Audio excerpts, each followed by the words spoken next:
Most are afraid of unknown depths, skirting shores thinking world flat. I'm with the island girls in celebration of new religion. Nobody led me or said this way. I sailed alone on makeshift raft with wind as companion.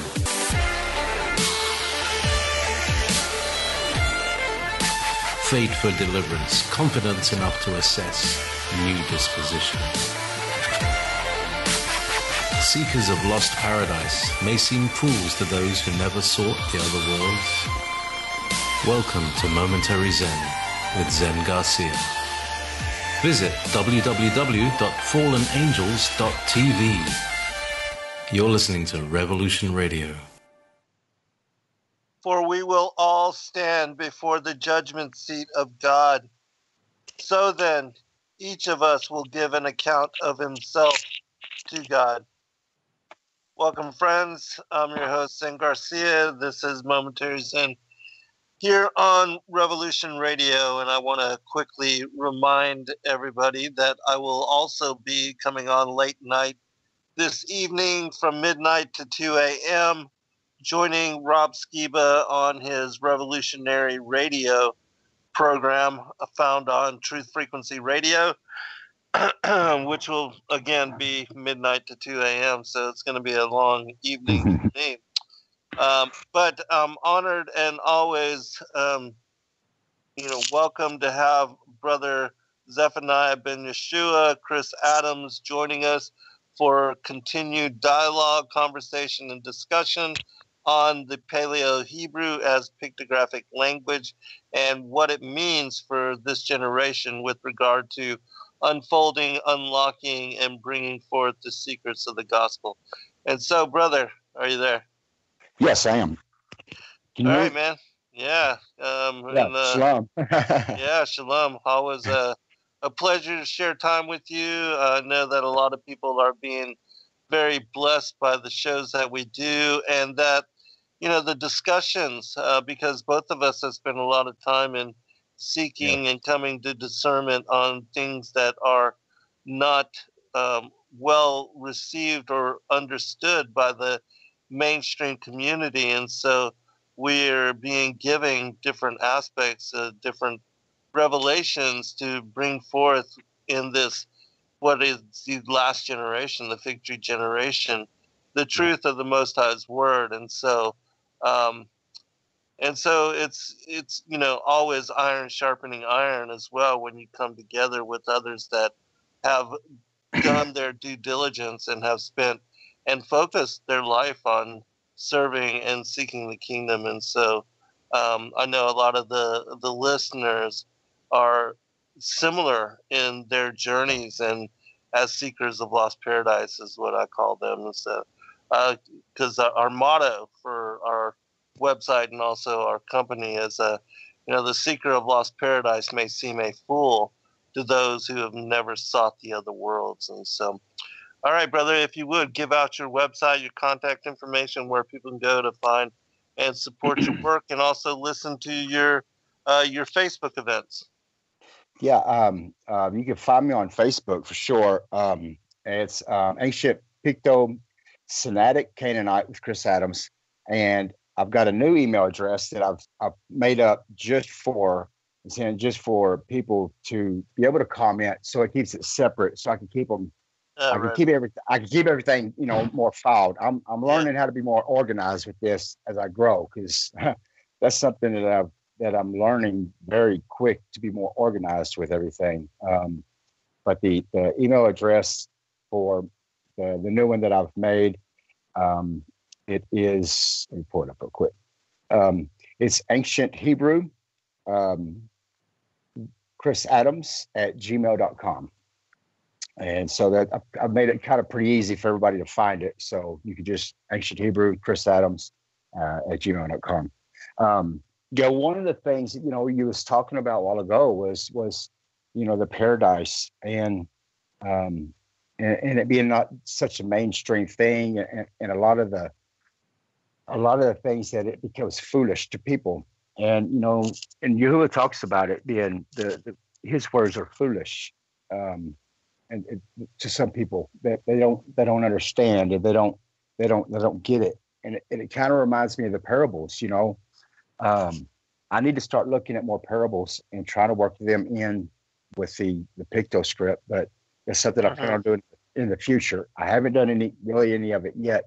But the thing is, even the apostles, they kept asking Yahshua, when are you going to talk to us? When are you going to tell us directly? and then he told them, he said, he said, well, this understanding basically is, if you don't understand, it's because you're lost.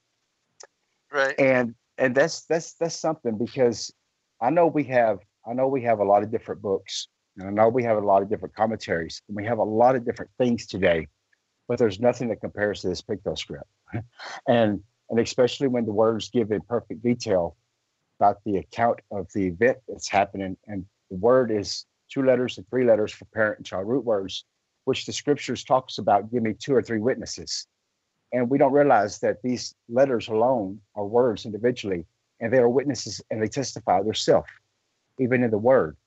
And that was something I've been thinking about for 2 days, really, really hard, was this thing testifies of itself.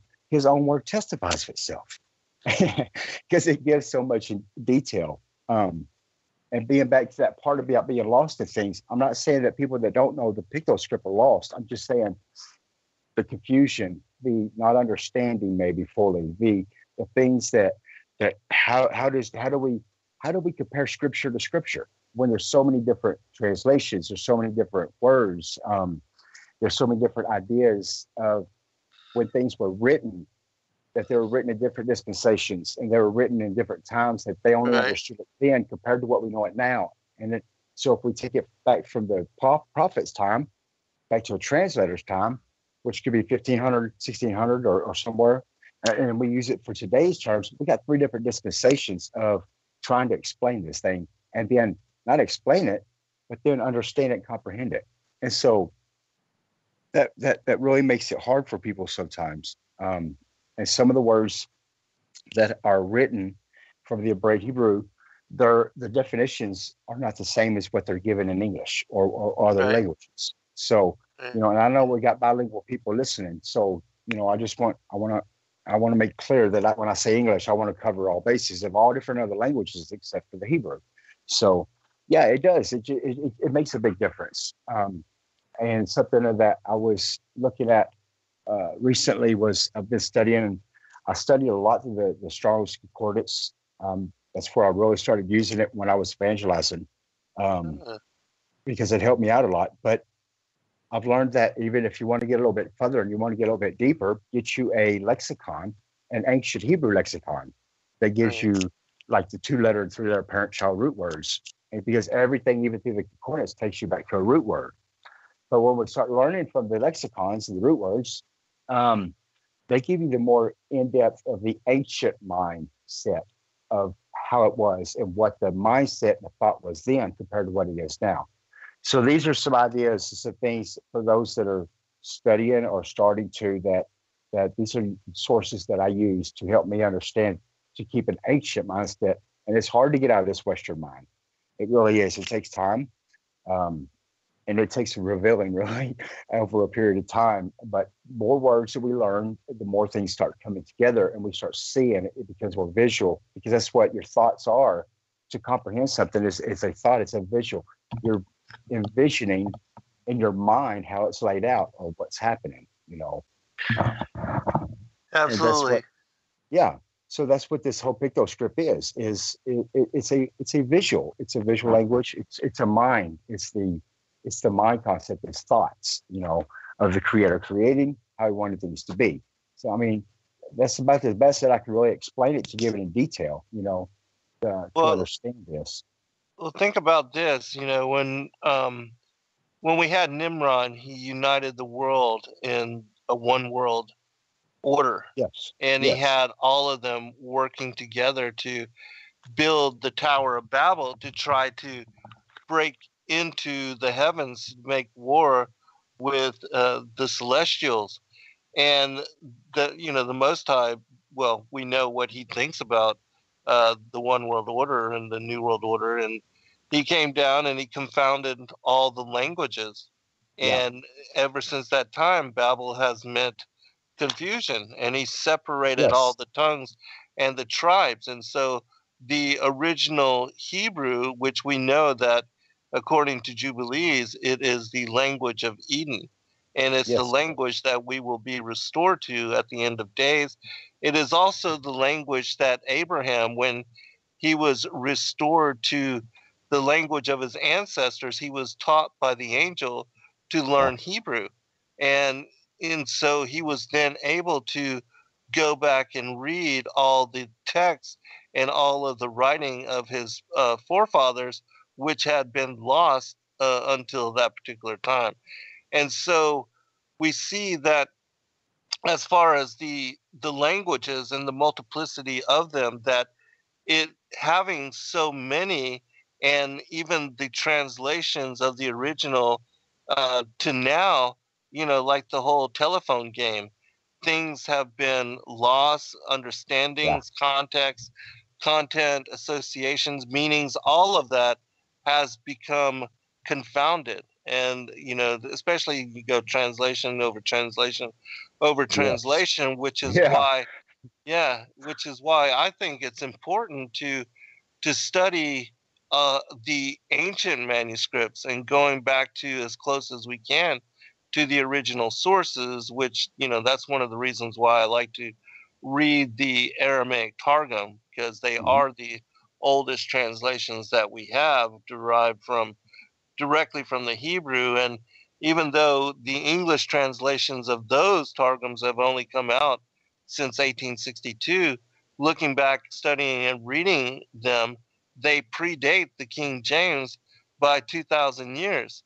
Even the Septuagint, which most believe to be the oldest, they are 200 years older than those. And even the Peshitta is older and more closely associated to the original Hebrew Torah, which now is lost and we no longer have access to. But when you look at these, because just as it was in the latter times, they were careful in their translations, in composing those. There was the way that the scribes even adding up all of the numbers of all of the letters, because the Hebrew does have numeric association, that the number after the sentence and after the chapter had to have, well, there were no chapters back then, but when they wrote the manuscript, it had to add up to a certain numerical value. Otherwise, they would throw it out knowing that something was not right. And so, being precise in such manner and careful with such due diligence, looking back at these ancient Aramaic and studying them, we, in my opinion, get closer to the truth with regard to the translations and the context, because we are taking out multiple steps. Yes. As far as the Greek renderings and the Yes. Latin renderings and then the English renderings, we're going back as close to the Hebrew and as close to the the pictographic language, which was given even to Moses, in which the Yes. scribes had and studied from at the very beginning. Well, even if you look on the Sphinx has got the 22 pictos script in it. It's got it written across, I think, one of the bottom legs on the Sphinx. And Interesting. Wow. yeah, I it didn't know is. that. It is. Well, and that's one of the things the people don't realize, that what was really going on, what was really happening. Um, they a lot of people only get bits and pieces. I mean, I feel like I get bits and pieces, and I get as much as I can. And I'm like a sponge. I'll absorb it, and I try to remember it all. I don't know how I do that, but there is a lot out there that isn't. There's a lot out there that's been discovered that I don't know about yet.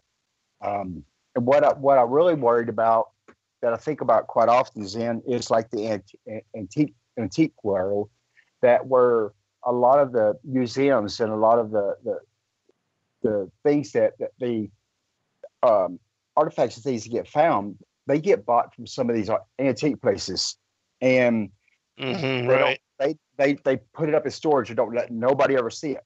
Right.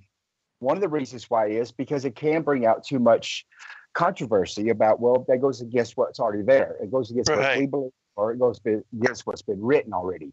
And that's, those are things that are hidden. I mean, but I believe no matter what we try to do, that this picto script, like he was talking about, it is the mother language. It is the language of Abraham. But it also, that you have to remember, Shem and Noah, they carried it across through the flood with them too. So that's a Semitic language, because they're Semitic people.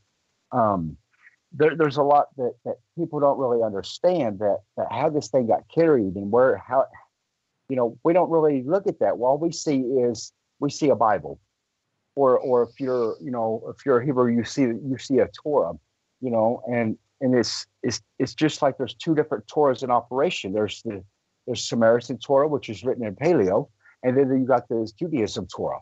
And basically the difference between the two of them that I've studied and I've looked at is the years of dispensation times. There's a lot more clarifying within the Samaritan Torah than what there is the Judaism. Like, for instance, the Judaism Torah would tell you it's 435 years that they were in Egypt and came out, but that's not really true. It was if you look at the Samaritan Torah, it talks about from the time of Canaan, where they come out going through Egypt. So that has a big play on the years when you start looking at a timeline and you start putting numbers together. And especially when you do something like I start trying to do, where we're using the names of the letters, converting them from the numbers back to the letter names and the words, and then building the word back from it that's holding a secret. I say a secret, if a word, or basically it's describing the details of some of the things that the storyline isn't really giving you. It's giving you a full story, but when we start talking about numbers, so we start talking about things of years and dispensations, and we're talking about timelines, it could throw some people off about, especially trying to keep up with prophecy and keep up with some things. It makes you either you're prepared, but you're not really prepared in the right exact time of things, and so to me, that's basically like telling somebody a lie, even though it's unaware, accidentally, or it's not being done on purpose. But isn't that the way that the deceiver is, though? I mean, how he just wants you to think you're doing right when you're doing wrong, and that's where all this comes together. That we're just trying to get as much truth as what we can to prepare ourselves. Absolutely. He's turned it so upside down, and has led everybody astray with the traditions of, those traditions that have been established as truth, and which a lot of people hold as, faith.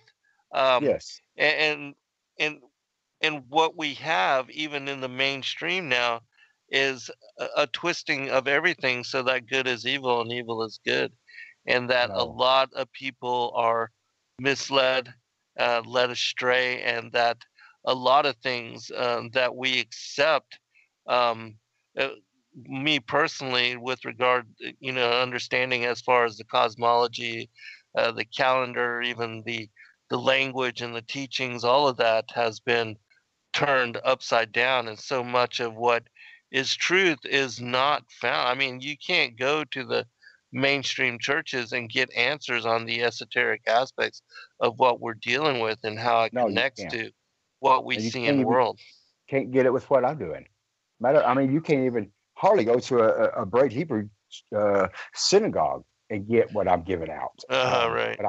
Really, I mean, they don't realize, and I didn't realize this. I mean, when I started doing this, I didn't realize that his own people didn't know this. I mean, that tells me something, right? I mean, that makes me feel so belittled.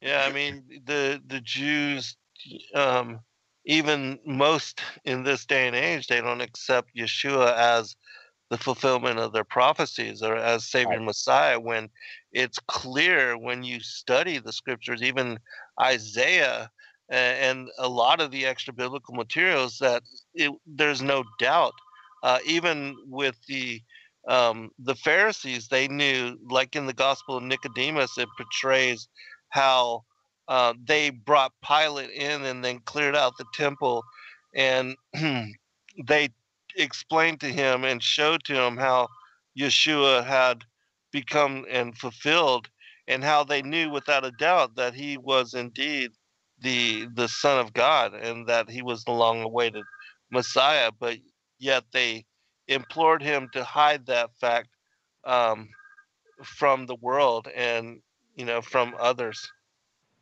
Well, they did a lot of that in Babylon, and they were trying to basically protect them. It's kind of strange when you really examine it and look at it, because they were selfish. I mean, in all reality, they didn't want Babylon repenting. They didn't want anything. They wanted to keep him for herself. So they changed his name. They hid it. They started giving him titles, and then they changed scripts, and they did Yahuwah's name too.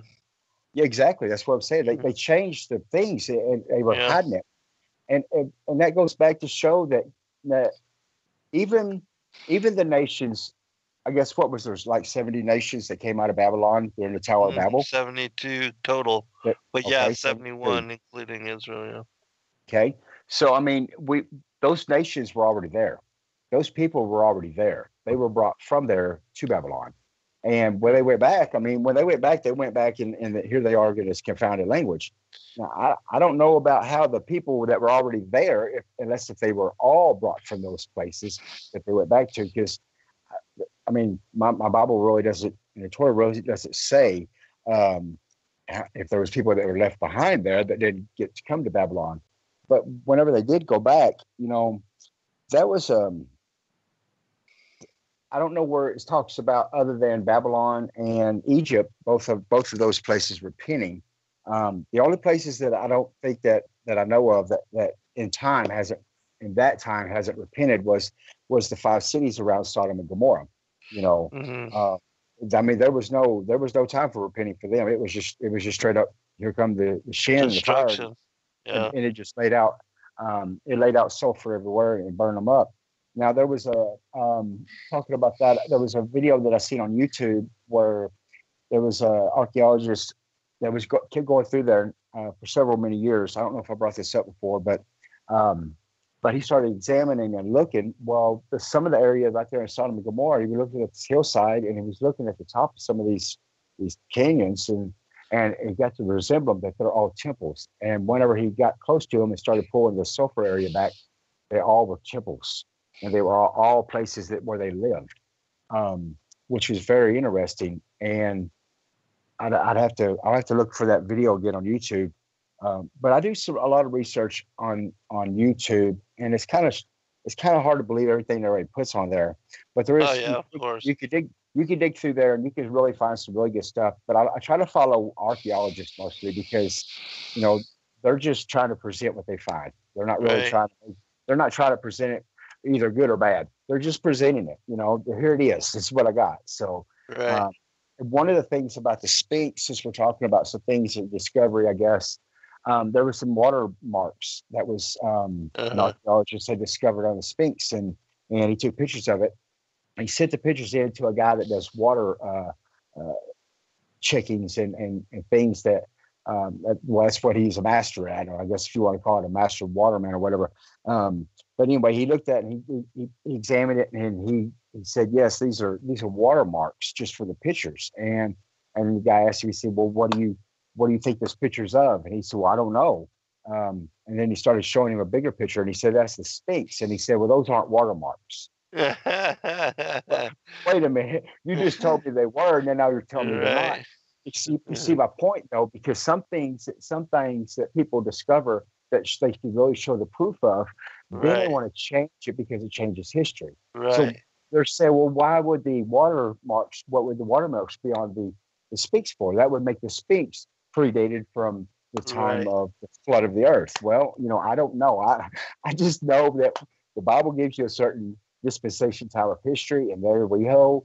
But there is other things out there that is proven. Say some of the discoveries, even in America. I mean, we have Egyptian glyphs and all kinds of Egyptian markings, and exact in caves and all things all over the United States, along with a bunch of the Hebrew and Hebraic things. So they make it sound, and people make it sound and act like that, the United States was discovered from Columbus and all this, but we know the Indians and the Ashkar tribes and they're Hebraic Hebrews, and people have been here for I don't know how long, who knows how long they've been here. And so there's a lot of hidden truth even across America.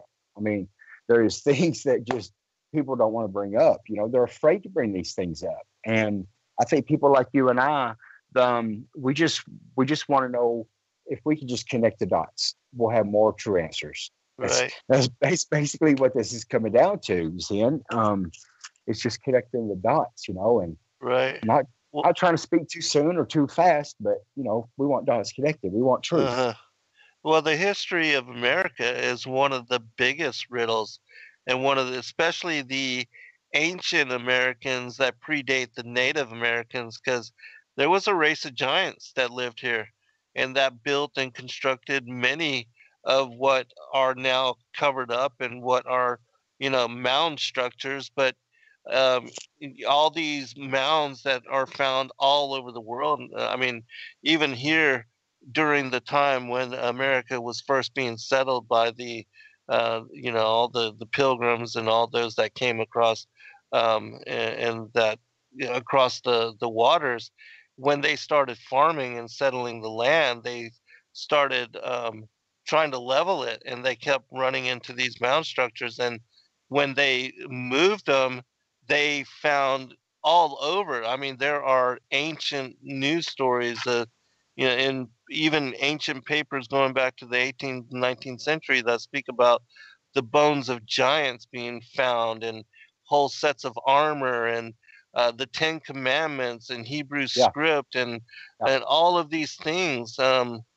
Which again, and I'm not saying that this is 100% authentic or anything, but the Book of Mormon talks about some of these ancient peoples and everything. Yes. And so that is interesting as well. And then when you look at the chronicles and the accounts, the diaries of the conquistadors when they came through, they encountered, even during that time, giants all over here in Mississippi and Georgia and Florida and all over in South America. All of these explorers, they speak about, meeting and seeing and even capturing. There was even an account of them capturing a two-headed giant, which is extremely bizarre, and we consider all that to be ridiculous. But this particular giant's body is still held by some museum somewhere, and it can be seen even in this day and age, and it's like anatomically sound. I mean, it is a real body. And it's interesting also that these two-headed giants are mentioned in the Legends of the Jews, which is a text of mythology and folklore of ancient accounts of these giants. But everybody, before recently, I mean, going back to like 2006, 2005, I remember when Blog Talk Radio was really just starting as a platform, and a lot of esoteric researchers and seekers began their own radio broadcast, myself included, that there were a lot of discussions about the giants and the fallen angels. It was a very intriguing subject at that time, which was just coming to light. And then we've seen since that time a flood of books that have been written on the giants and all the archaeology and the geology and all the remains, the stories of the Lovelock Cave, where all those giant bodies were found in Nevada, when the explorers went in and removed all the back guano, and then found that there were like hundreds of bones and skeletons, and like many different complete. I don't know if you know that story, but the Paiute Indians. They were at war with the red-haired cannibal giants. They kept abducting their children and some of their tribe members, and they were cannibals, and they would, they would literally eat them. And so they went to war against these giants, and then backed them up into a cave, this Lovelock Cave in Nevada, and then they built a giant fire at the entrance of the cave and smoked them out, and basically suffocated all of them. And so Yeah. all of them, yeah, died in there. And then this Paiute princess, she wrote an account of her people's war with these particular giants. And then later, I don't know how much longer, but it was, later that all of their bones were discovered, and it was confirmation of her stories and her people's legends. And so, and then we see all of the stories in all these township newspapers of all the discoveries of giant bones. I mean, going up to even 22 feet tall here in America. I've seen some of the spleen bone or the leg bones, just the upper The part leg bones, right? I'm Yeah, talking about they're like 15, Joe 20 feet Taylor, tall. right, yeah. Right before I did the Now You See TV teaching, Jake was I think he was Texas, I think he was, and he went and visited somebody in Texas there that had some Taylor. of the Yeah, some Nephilim bones, and and I thought that was really interesting. And I mean, I've seen a lot of this stuff on internet, and I've not really researched a whole lot of it, but I know that it's there, and the scripture does talk about the giants. So, and absolutely, all over the place. All over it. So I mean, there's no denying giants. I mean, but what has happened to them, I don't know. How they ended up being all annihilated, or what's gone with them, I really don't know. But I'm just glad that we don't have to face them, I guess, for today. But we know Jake was there. Just so you know about this, just so you know about this as well, because I've studied and kept up with it in great detail, that there are stories of modern day sightings and encounters with the giants. Even the special forces in Afghanistan, there were a whole group of special forces were slaughtered by this red-haired cannibal giant. And there's a description and a story about how another group of special forces were sent in to find them. They encountered and they killed this giant, this, like I said, red-haired cannibal giant, and they flew his body out of the Kandahar airport, and the pilots have come forth. You can find both L.A. Marzulli and Stephen Quayle speak about and have interviewed the people that were eyewitness and also part of the special forces group that encountered and killed this giant. But there's also, and it's a book that I just recently ordered and I have not had chance to read, but I'll tell people the name of it and they might be interested in getting this. Is certainly something that you might be wanting to check out yourself as well. But there's an individual that married a woman that lives in the Solomon Islands. He's was a helicopter pilot for an Australian helicopter pilot, and he used to fly these explorers all over the different Solomon Islands, and he ended up marrying into one of the tribes there. And they speak about how even during World War II, the Japanese and the American military, they encountered giants there, and how some of the tribes people are even to this day abducted by these giants who live underground.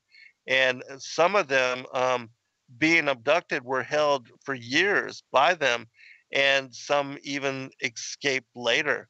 And so people can, and they describe, their underground cities and their technologies, and basically the magic that they have available to them, which follows along with another group of stories, the Smoky God, where these individuals, the Norwegian fishermen, speak about encountering and meeting these giants in the interior of the earth. But anyways, the name of that book is called Solomon Islands: Mysteries, Accounts of Giants and UFOs in the Solomon Islands, by a guy named Marius Boirayon.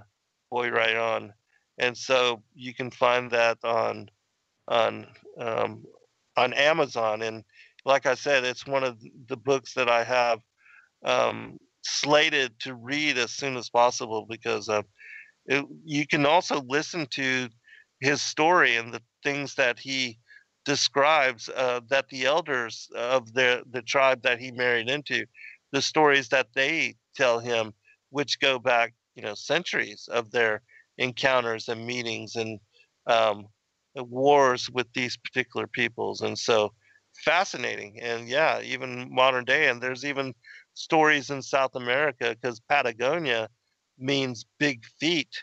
And so there are giants that live in the Amazon still, down Yeah. there in this day and age. So That part of the country there, or the world, that is there's not very much that's even really been explored. I mean, they're still pulling out medicines, and they're still finding plants that yeah, there's totally nowhere else to be found.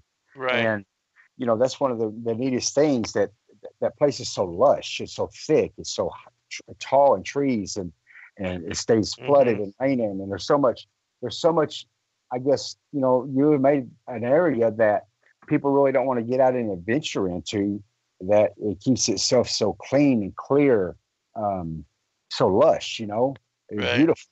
And sometimes you wonder about even the Garden of Eden. I mean, if you trace back the Garden of Eden, you find out that it's really in Iraq, and where the split of the rivers and everything was. And in our minds, we don't think much about that. But I mean, I'm not trying to push for marijuana or nothing, but just a little history of even plant life, Right. how some of our plant life has kept the names.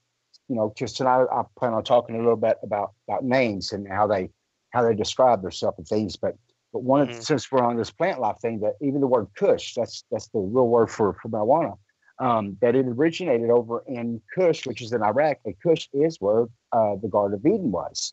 And they done a DNA strand through science and everything, that all strands of the marijuana plant is come back from the sativa, which is Kush, they're in Kush. And the strands, however DNA works, I don't know a whole lot about DNA, but I do know that everything can be traced back to the root through DNA. And that's kind of where, I guess, all the different texts, and what we're trying to do is we're trying to get back to the DNA of things. That was something I thought about earlier tonight, was the DNA. We want it back. We want the DNA, which is hidden in plain sight, which is in the blood, the water, which is kind of ironic that, the mifta, the baptism and everything, and then they put blood on doorpost, and the death Right. and only he could see it. I mean, he wanted to see him, he wanted to see his blood, or what he commanded at the time to be the blood atonement. So, but there's a lot of things that water itself does, that it cleanses, but at the same time, we look at blood like nasty and gory and death and all these things, and it carries the spirit. The life is in the blood. Yes, and mem is the word for water and blood. It's the mem is actually the word for any kind of fluids, and fluids can take three different forms. A gas, a solid, and a liquid. I say solid as in like frost, or like or ice or things. But even then, it talks about the snow caps on the mountains, how they melt, and it's just a slow process. And that's kind of how the flow is. The mem is the flow of the ruach. And we don't see the gas and that moisture in the air, but it's there. So mem, water is a big, and then water is one of the fastest things that cause erosions.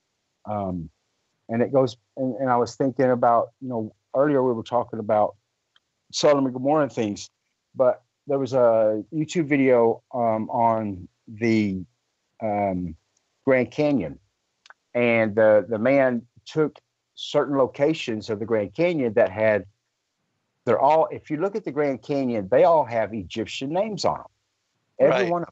Every one of the locations throughout the Grand Canyon is all Egyptian names.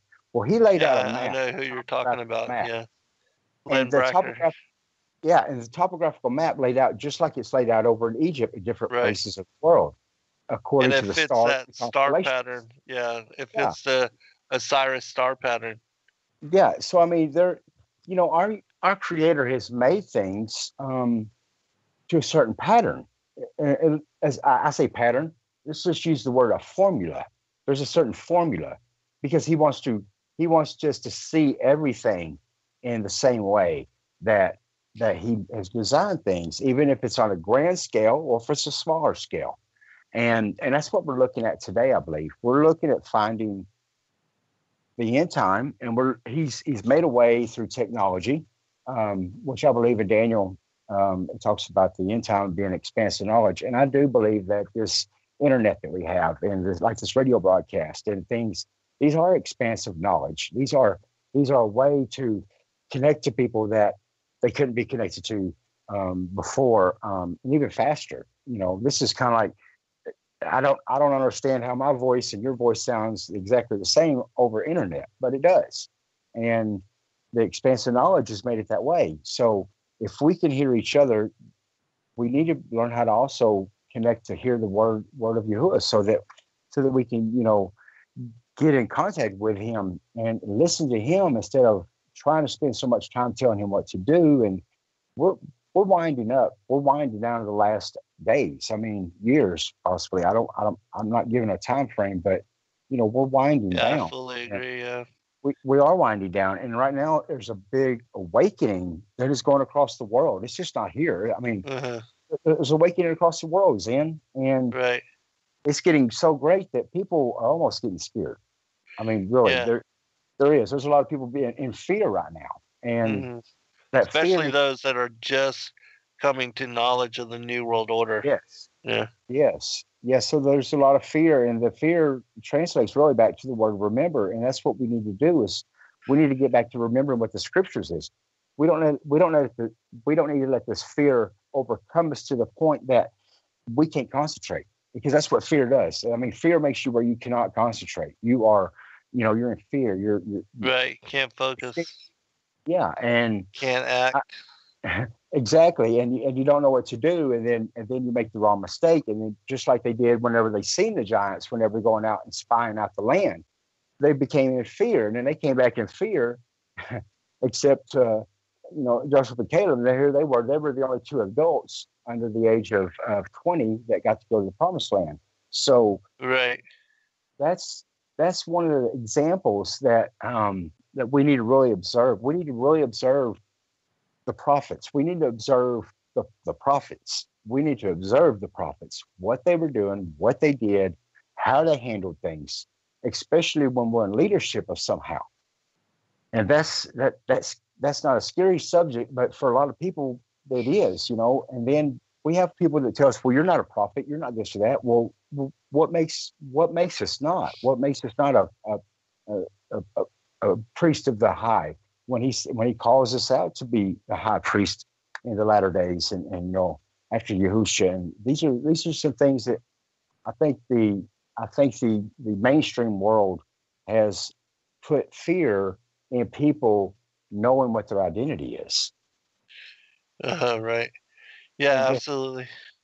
They have, and that is something that I want to touch on tonight is about identity, that we have an identity, that our Creator created us an identity in Him.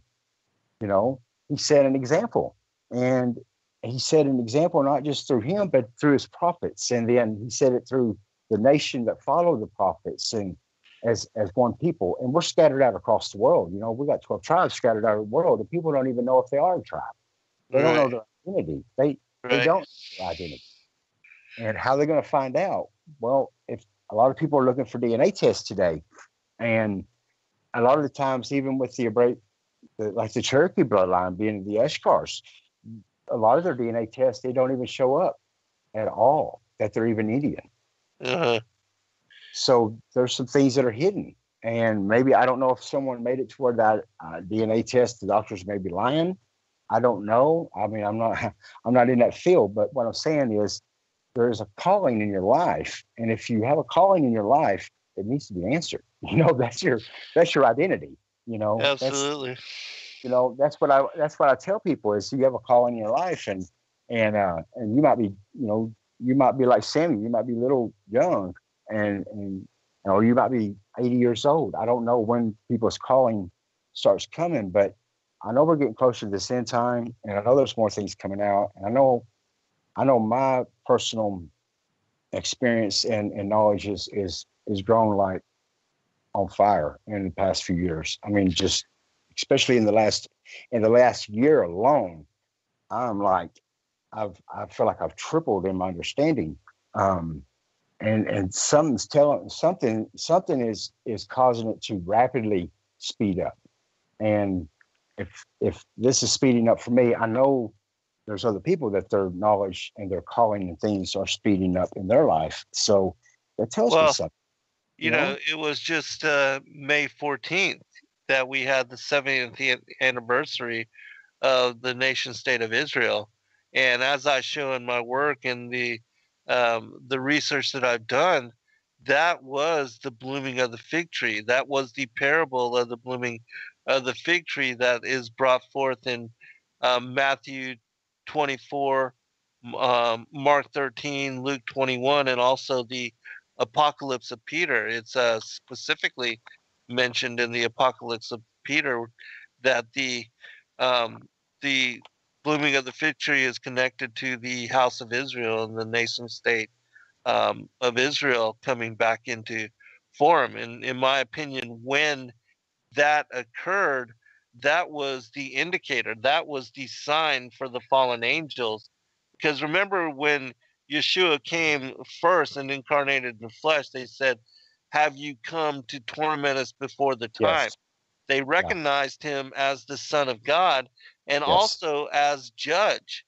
And they know that when he returns and he comes in second coming, that the gig is up. That's the end of the game, and that the harvest then ensues, and there will be at that time the gathering of the tares for burning and the wheat for preservation. And so, without a doubt, they know and they recognize that this is the time. And that's why we see in this generation, in this, since that time, we've seen so much as far as the acceleration of technology, of, everything, the information, the internet, all things coming to light, all that was, in the past being renewed and being brought forth to light, everything uncovered, nothing new under the sun. All these things are now being poured out and becoming,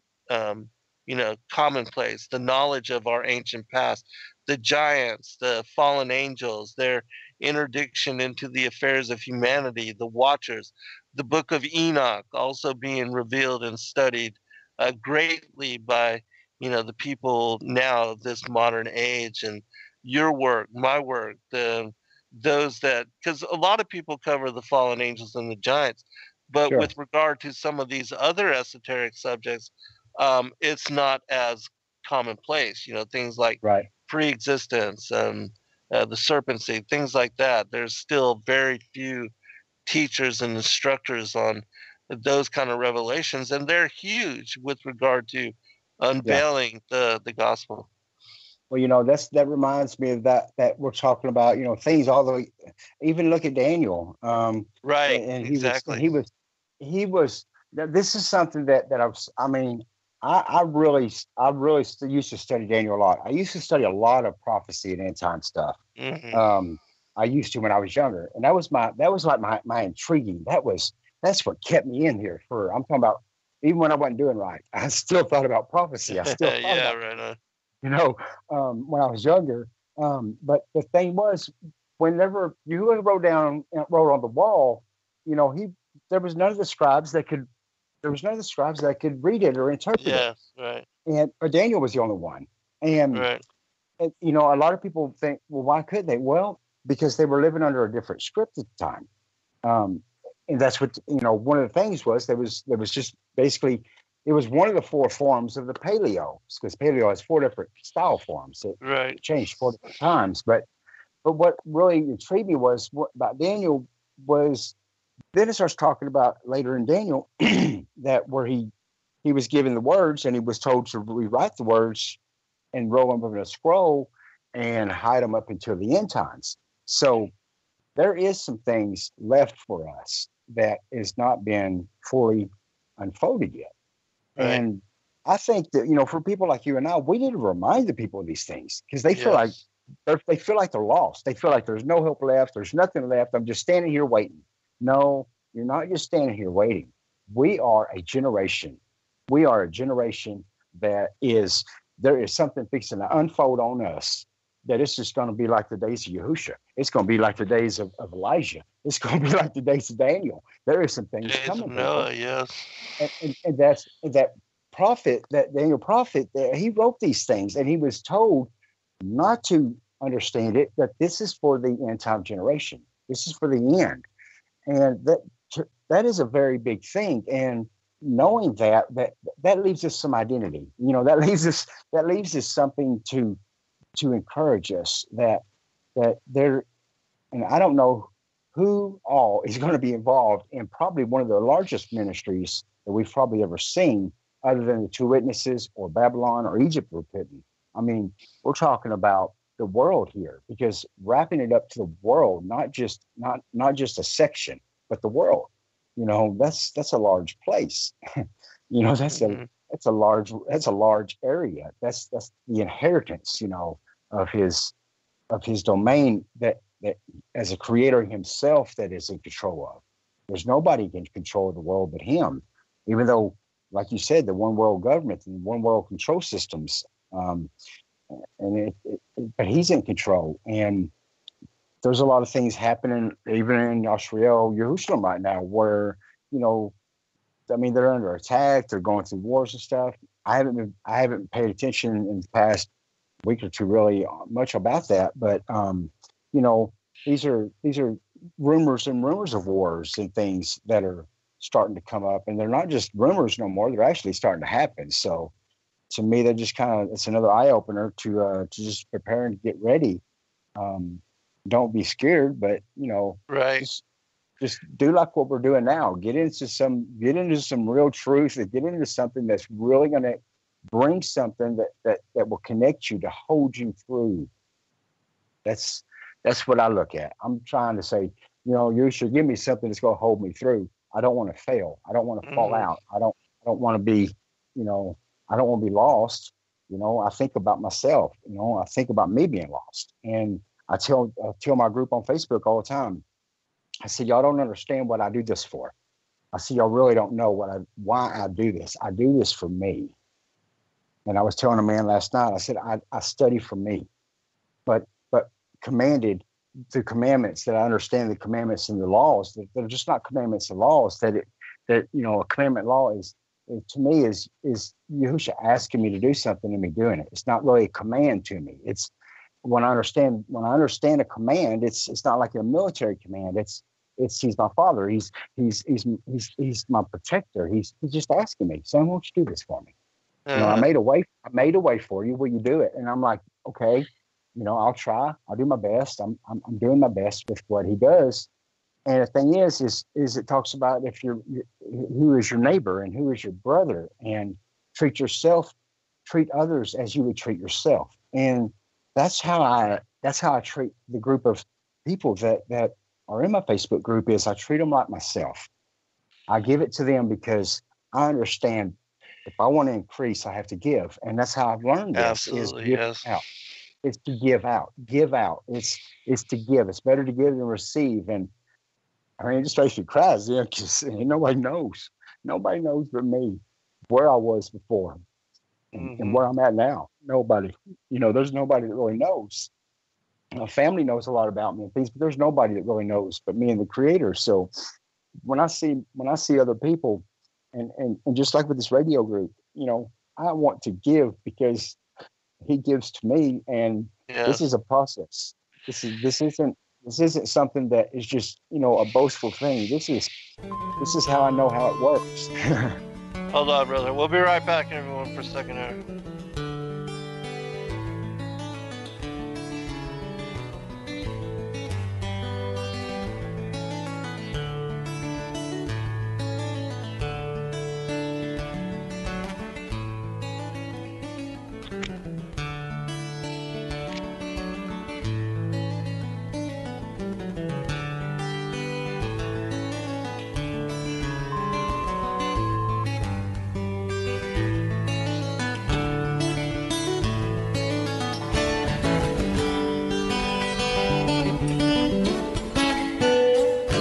Evolution Radio at freedomslips.com. And we'll be right back after this message. He was an evangelist and a preacher. I don't think he would lie to me. I'm not saying I wasn't there to see it. I wasn't there to witness it. I'm just going by what he personally told me and talked to me about. So there are some things that I think the awesomeness of our Creator, we underestimate him. That's what I'm saying. And we don't need to, because he's done things with others. He can do it with us. That's my mentality on things, you know. Well, he is doing it with us. And I don't think that people should cut themselves short. You know, people saying that, and I'm not in any way saying that any of us personally are prophets or anything like that, but I know without a doubt that I am a scribe unto the Most High, and that I am bringing forth the ancient manuscripts in ways that have been lost for, you know, hundreds, if not thousands of years, and that a lot of the texts that we publish through Sacred Word Publishing are teachings that are not even in print anywhere else. And so that's definitely something that, you know, we are revealing and sharing as far as the sanctity of the word and the riddles of the gospel. But we have a question from Shane in the chat room. He wants to ask you, what does Chris think of the word eretz, or what meaning has it in the Paleo-Hebrew? I'm referring to its use in Genesis 7:6 and 7:10. The English translation have it as meaning the earth, but I think it means that land. Is it a reference? It is in reference to the flood. He says, I don't think the flood was worldwide, but limited to Tarim Basin. And so he wants to ask you about that, and if you have any idea. Well, I mean, the you know, when the it's funny we mentioned this tonight, because I was looking up, I was answering a question to a lady, Katie, that was in she's in both of our groups tonight, and her name Candy, and she was wanting to know what her name was, and so, you know, I translated it over back to the word over into the Hebrew, which is matuk, which means sweet, an aroma. And where did that take me to? Well, that took me straight over to Noach. And the thing was, is the scriptures does say that he flooded the earth, he flooded the world. And the word eretz, which is the aloof, the aloof, which is the Rock Kodesh. It's the strong leader, the ox, the resh, which is the head, chief, cornerstone, the leader. It also means one. Aloof is the number one. Rosh means one. So when we look at one, we're looking at, you know, an overall. It also means 1,000, and it can mean 10,000. So we see that the expanse. We see one as in a big expanse. Then you got the word Zayd, which, you know, Zayd means to man on his side, and we know that man on his side, and it can mean turn and curvature. It means repentance. It means to turn to. So there is some things that the world was turned up, and things were in chaos. But that also shows me back when the Creator created the eretz, the whole world was a flood. It was just a big ball of water, right. and the life came up through the water. I think it was flat, but, you know, that's we can agree to disagree. But, yeah, well, but yeah. I know we can agree to disagree, and I understand that, and we respect that, and that's right. okay. Yeah, we've talked absolutely. about that, and we've talked about that, and I respect that, because not everybody believes the same thing or understands. Right, yeah. And that's okay, just as long as nobody wants to argue, because when we argue, then we cause division and we separate. Not nobody a salvation issue, you know. Right. We know who our Savior Messiah is. So. Right. So, but the thing is the word matuk, it brought me to the aroma, where that when Noah, whenever he come off the ark, that he built the altar, and took one of the 7 of the clean and sacrificed it. Right. Well, what is really neat about the word the word matuk was, it was the mem, which is the blood for the sacrifice, and the tal, which is the covenant. And then we got the quaff, which meant the morning sun on the horizon. And so here it was in the morning when he had done all this, and that sweet aroma, and he gave the blood of the sacrifice to the animals.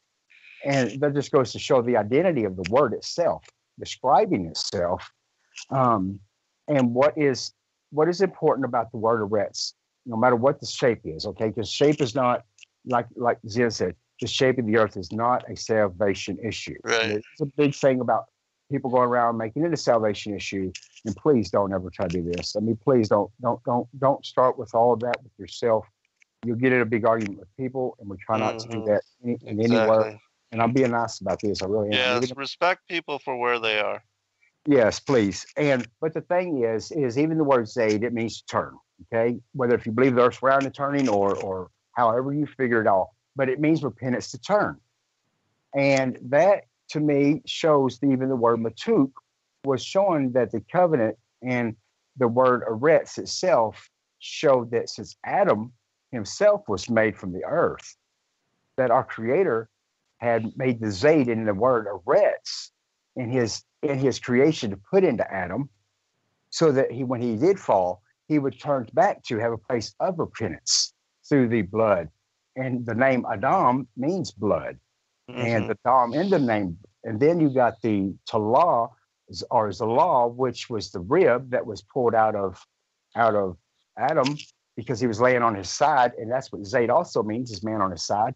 And you got zalah, which is the rib that came to Kua, and Kua was the zalah, when she was carried that rib, and zalah means the zayd that came from the man on his side. That the rib is a curvatured area, and then you have the lamed, which is the teachings and learning and the staff. That Adam was her preacher or her leader, and he talked to her and told her about what not to do and to do, about the tree of good and evil and knowledge and things, and not to eat, not to touch, but they did. And then you have the word hey at the end of it, which means bride, and it means behold and revealed. So here, all these different letters are all adding up to their names and to the eretz itself. And it showed a place that even for the bride, not just Adam and his wife, but for us, there was a place of the zayd for repentance through the dam of the blood. And this thing just unfolded. And this thing just keeps unfolding and getting bigger and bigger and bigger as we're going through, and especially when you apply this picture olive bait together. So I think too many people try to get focused in one spot sometimes, then, and they get stuck right there, and they think that, if I could just get this one thing figured out. And that kind of reminded me of back when I was younger. If I stare at my hand in front of my face long enough, and this is what I used to say, if I just could get rid of this one thing, if I could just get rid of this one thing, I'd be okay. But let alone, if you have your other hand behind it, you can't see it. And so this hand in front of your face goes away, and then there's another hand sticking back there, and it gets closer. And so over a period of time, we're sitting here trying to figure out if we could just figure this one thing out. I think we need to research into more and other things, and not try to just get stuck in one thing, in one place. That our Creator reveals things in other ways, that sometimes some revealings is already established in our life. It just hasn't come to pass yet. And I'm speaking from experience. I'm speaking from experience on that the things that we try so hard to understand, many times we spend most of our life trying to fix something that it isn't time for. And that, not that we're wasting time, but we just put too much effort in it. And I've learned just to lay back and just relax, and just, if I can't get something understood in this one area, sometimes that I start looking in other areas. And a lot of times that's the dot that connected it. Right. That's the dot that connected it. And, I'm just trying to encourage people, maybe that we just need to start opening up and being more flexible. Yeah, Not absolutely. not that your question was wrong or anything. I'm not trying to use. I'm just using this scenario that I want to see more people increase, and I love questions. And I mean, I got Yeah. on the postings on the YouTube from some of the past shows that we've done, and started answering questions and started doing some things, and I'm learning how to be more web multitasking, and along with everything I've got. So I appreciate everybody that's asked questions, and I gave answers to, and I expect some more. You know, there's a lot of things I don't personally know. Okay, so if I can't answer you, I'm not gonna. If I delay on answering, there's a reason, because I'm pretty cautious about, at least, especially using this picto, that I just want to describe it the way that it shows it, and I can't go outside that. You know, I can't really give extra words or make it sound one way or another. I mean, that's just how this is to me. You know, that's just how I use this. I want to use it the way that it was made and stay right there with it. And that's how I got to where I'm at, I guess, you know, just using it the way it is. And, but there's nothing wrong with questions. If we don't get anywhere, because even our creator says that we don't have because we don't ask. And even, Right. in Jeremiah in 6:16, where it says that seek the ancient path, he says to, you know, come and look, and then to ask, and then walk in the way, in the good way. So, you know, there is a time to observe, and that's where the aim of the eye is talking about looking, that we are to look for answers. We are to look for answers. It's not about going to church, and it's not about going and listening to a preacher preach to you and just hearing the word. You see, there's other qualifications that we have to seek the answers, and that's what we're doing. That's what this group right here is about. We are seeking answers. Right. You know, We're to read and search out, study, and to show ourselves approved. You know, it's yes, the glory of God to conceal a matter, and the glory of kings to seek it out. And so, yeah, we're called to do a lot more than just go and listen to a sermon on a yes, topic that somebody picked out and never read the Bible. And I understand that it's difficult for a lot of people to make sense of the word, because a lot of truth about it is not taught in the mainstream churches, and that's why it's important for people that are really seeking to embrace alternative and to listen to things that challenge you and that make you feel uncomfortable and that um, may be contrary in opposition to your current belief system, because right now most can't even explain what happened in the garden. And so, I mean, and that's the basis for the enmity between the seed lines that plays out throughout the scripture. And if yeah, you don't understand the beginning, there's no way you're going to understand the end or the middle or anything in between. And so, all that is so very important. And like you said, you never know where you're going to find truth. It could right, be in studying something that you were greatly opposed to, and that was contrary to your belief system, your convictions. But in having an open mind, because it's only with an open mind that one can learn anything.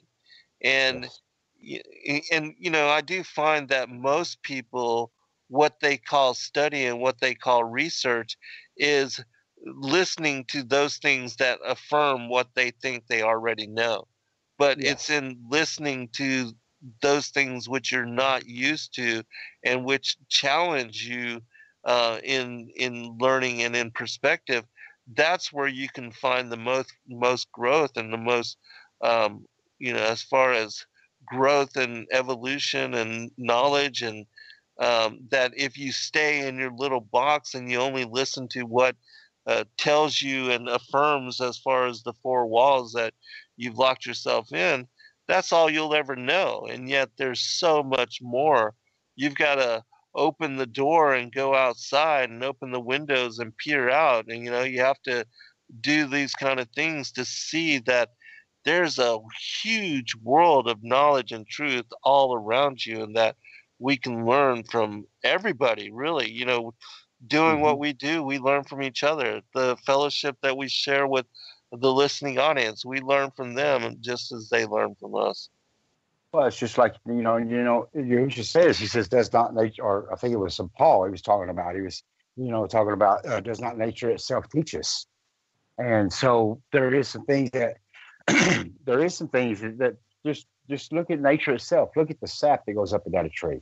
Look at the seasons that change, and then we start talking about seasons, and here's Yahushua, and he's talking about seasons. He says, y'all can see the red in the sky. And, most people that understand about seasons or the red in the sky, there's my grandpa was a sailor. He was in the Navy, and he always used to tell me, red in the morning, sailor take warning, and the red at night, sailor delight. And, as a kid, listening to these things, and that kind of reminded me of the scriptures that, where you used to talk about red in the sky is whether if it's morning or rain or things. And so there is things all around us that we need to pay attention to. And the Indians, even the Hebrews, they were very familiar with seasons and very familiar. The Egyptians were very familiar, especially about the Nile, and especially about the rain, and especially about all the different things that came through the Nile that brought the rains and the floods, and then it moved the water, moved dirt around. And what did the dirt do? It made it more fertile. And, there was some, it doesn't matter what nation that you are, okay? We were all born sinners, regardless.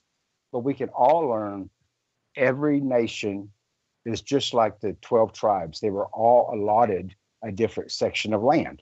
And their sections of land basically were the sections of land were named according to what they were. Say it was the gold, or whether if it was the grain, or whether if it was, there was certain things that section of land provided for. And that's pretty much how our Creator allotted the names for those and the tribes in that land, was what the things was the provision of that was. So, those are things that the identity of provision of where you're at has a lot to do with how you understand in your own culture. And your own culture may not understand things the way another culture does, because the differences of climate control are all kinds of things. But that's one of the greatest things that I found about, one of the things about the Pictoscript is the pictures explain themselves to everybody, no matter what tongue, no matter what language you are. You really know what an ox looks like, you know what a dollar or a doorway looks like, you know what the cross looks like. There is certain things that our Creator knew, that he made this Pictoscript universal. Yes.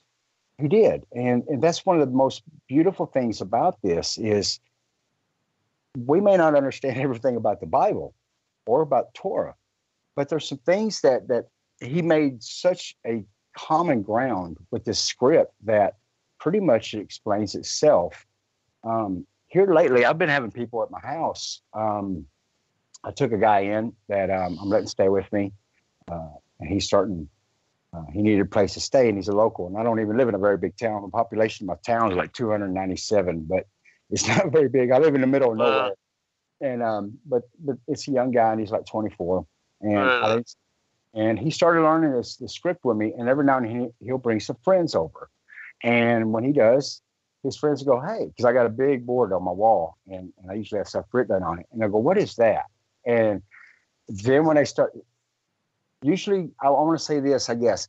Usually when someone starts questioning, that's the best time. You're not pushing something on them. And I'm talking about how to open a door to witness to people, is you're not pushing religion, I don't believe in, but you're not pushing truth or anything else on anybody. When they start questioning is the door opener. And that is one of the best things that I've learned, that let people question you. If you live in a separated life and people notice that, we let people live and witness by our testimony. And sometimes just our way we live gives a testimony. You don't even have to say anything. And, And that's kind of what's happened here in my house is the way that I live inside my home. And if somebody comes and sees what I'm doing or sees some things written on my walls and on my big dry erase board, and they start questioning, then I get to showing them. And I usually start out with showing them the identity of names and the simple things. And I won't even tell them what some letters are with the pictorial script. I'll say, what does that look like? And sometimes they get it right. Sometimes they don't.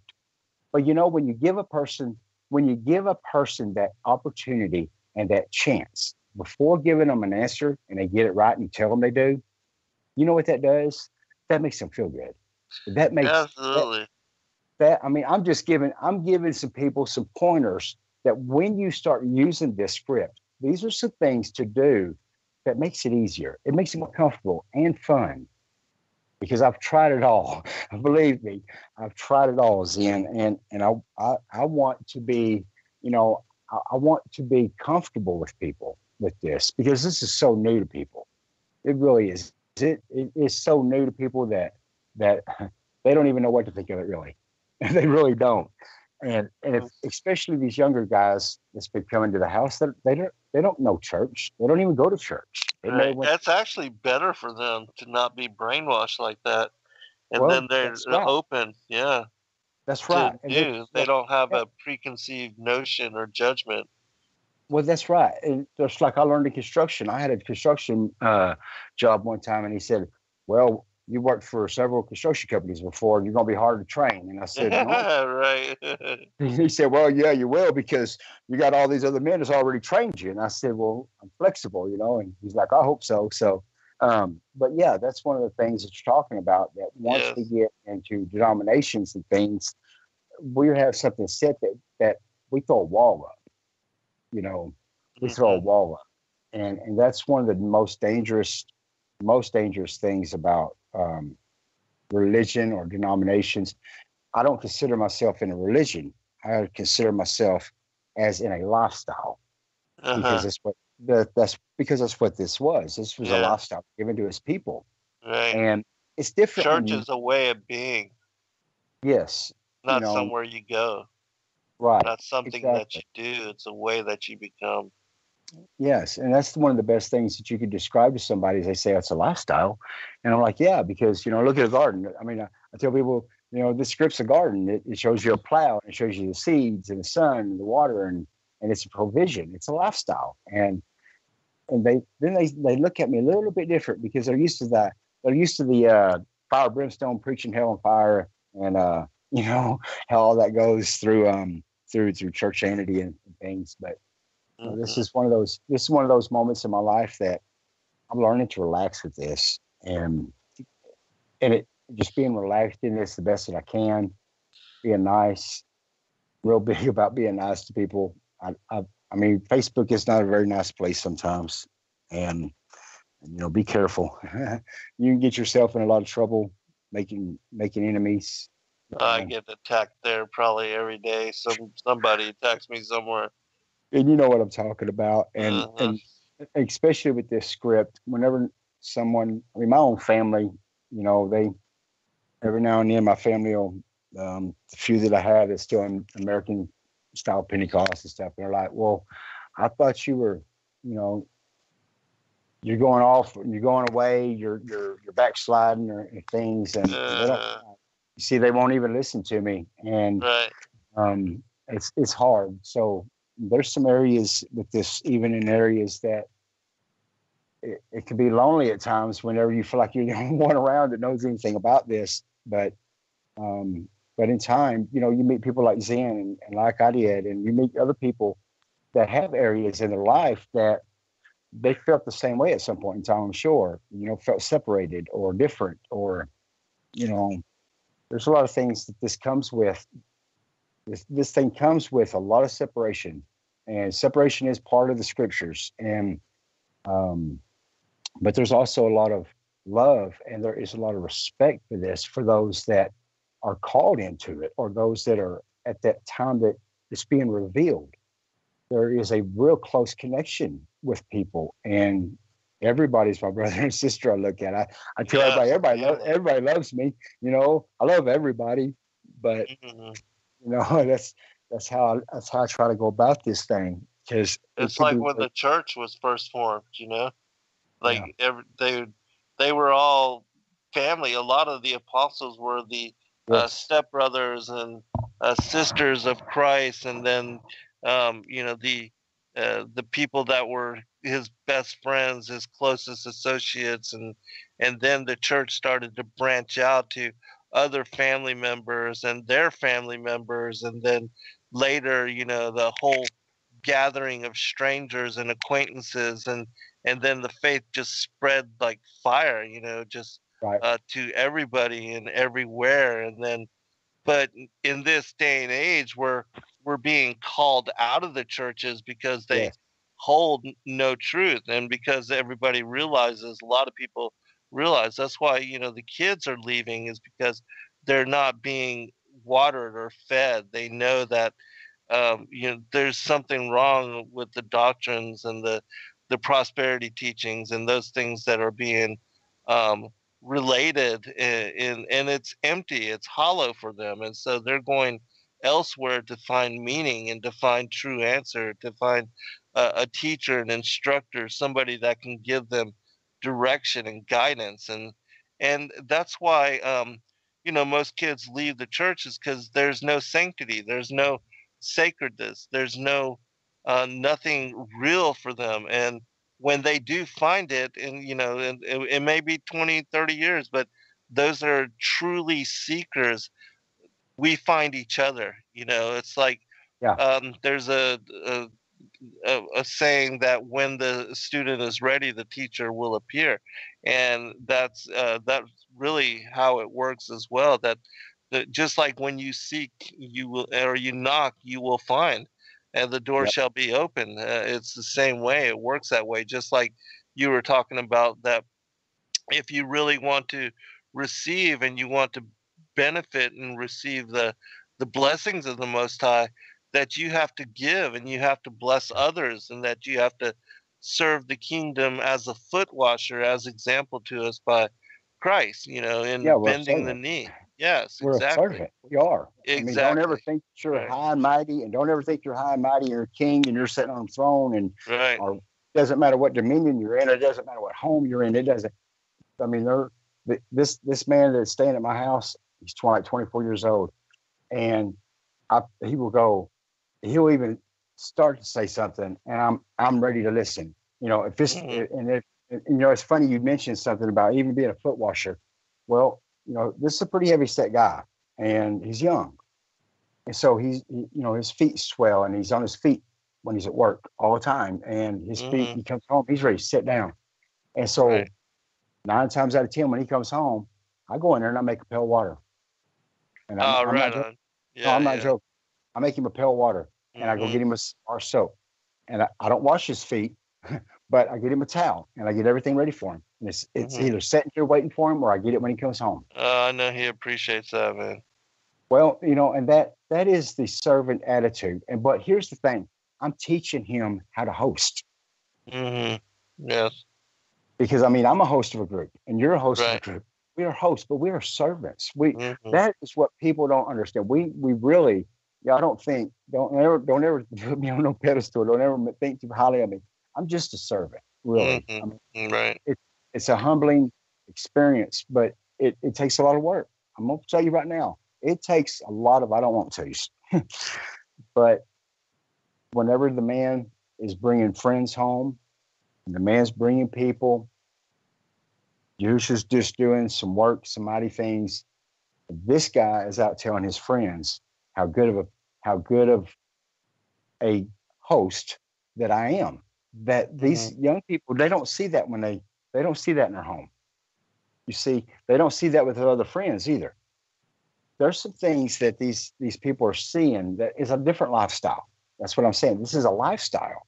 They're seeing some things, and they're not just seeing some things, they're feeling it.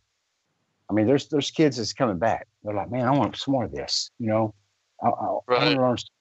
Listen, there is some things. If we go about this the right way, with the right attitude, there's no telling who this is going to touch. It may turn one of the Christianity preachers over, or a mainstream preacher, it may get a hold of one of their family members. And we never know who this is affecting outside my walls of my house. I don't know. I'm not trying to find out, but I'm just saying there's some things in this that I'm learning to be a servant, and this is serving me, so I need to serve it, and it's equipping me with the tools to do it. And this olive faith script is a tool, and it's like I was telling someone the other day that we can be equipped with tools all we want to, but the tools do you no good if you don't know how to use them. And that's one of the main things is it doesn't matter what you're doing, that you sometimes all you need is just to learn how to use a few tools to be successful. That's so important, because if you don't know how to use the tools, you can't get the job done. And a lot of times, like in what we're doing, that job is piecing together the puzzle of truth. Yes. And so it's a learning process, and it doesn't stop. And I know we got about 15 minutes or so, Zen. Can I get into some of the, a little bit of the identity things? Yeah, sure. And I want to, I'm grateful to tonight that we've got this far, even talking the way we've done, because, there is a time that we just need to encourage, and we need to kind of open up and give some experience and details about things. And that's good because other people need to hear this. Right. But I want to use, since we're on the olive bait, and I want to use the word olive and bait, but I want to use it as the word from the word ob, which is the first two letters of olive bait.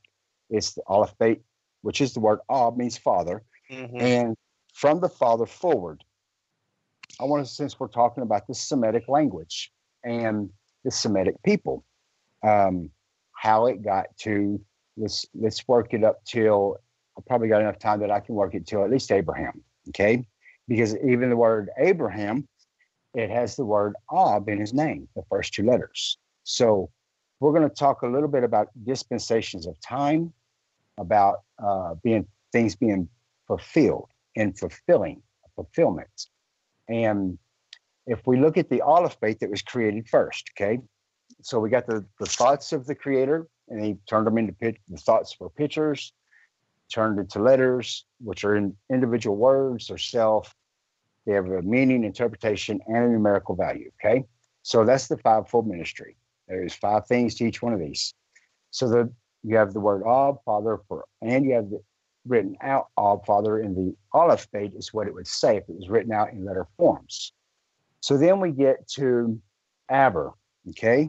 Now, Aber was the great-grandfather of Abraham. And what the word Aber means in the word abrate, which as the correct word for the word Hebrew, and it means to cross over the other side. Now, when we're talking about crossing over the other side, we get to Aber, and Aber is the olive, which is the spirit, the bait, which is the temple and the flesh, and then we have the Rosh, which means head and chief first. So here we have, even in a Semitic language and a Semitic people, we get to the word Aber and the name and the person Aber, which became the first to cross over. So then we have going through a generation of the creator as Aber, his son, or as we are the children of our creator. And then we get to Abram. Now, Abram is the same word as Aber with a mem added to it. What is the mem? The mem is the blood and the water, and that goes to show that even Aber to Abram, that means cross over the other side, which is crossing over the river. So putting this whole thing together is very important. Now, a lot of people start talking about names, and they believe that Abram's name was changed to Abraham. But in all reality, his name wasn't changed, it was fulfilled. Now, how was his name fulfilled? Well, we look back at the time that Abram went from Abram to Abraham. The mem is still there in Abraham as it is Abram. What was inserted was the hey.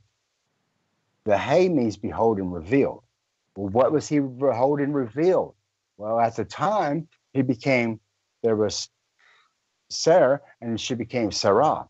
And Abram became Abraham. And both of them had a hay put in their name. Well, what is the hay? Behold, revealed bride. Behold, revealed bride. Yes, Sarah's going to be pregnant. And Abram, guess what? I am making a continuation. I am making a revealing in your life also. That's that hay in his name as Abraham. That he was revealed that his wife had a hay put in her name, that she was being behold and revealed